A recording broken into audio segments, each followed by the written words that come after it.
Hello, and welcome to another training session from the ACP Education Department. Today we're going to be covering respiratory equipment that you could see in the home. The first piece is going to be our cough assist.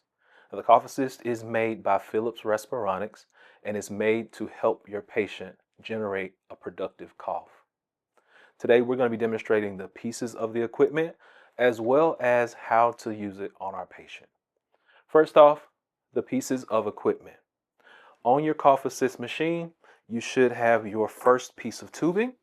This piece of tubing is always connected to the machine via a filter.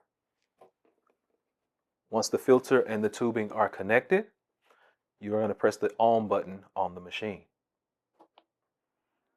Once you turn the machine on, it will come on in a standby mode. In order to get it to work, you actually have to press the therapy button. We'll turn that off for a moment and get more acquainted with our patient. Before doing anything on the patient side, you want to always make sure that you suction them first. So we're going to take our suction catheter. We'll advance to the proper depth. We will suction, and then we will start our treatment.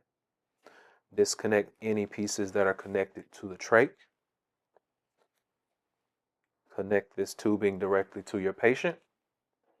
Turn your machine on. Press the therapy button.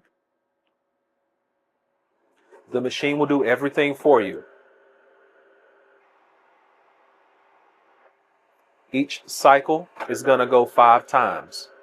So that's 1 breath in, 1 breath out. That completes our cycle. Once you've completed, you'll disconnect. You will connect your patient back to their suction and remove any excess mucus that may be still in the airway. That completes your cough assist.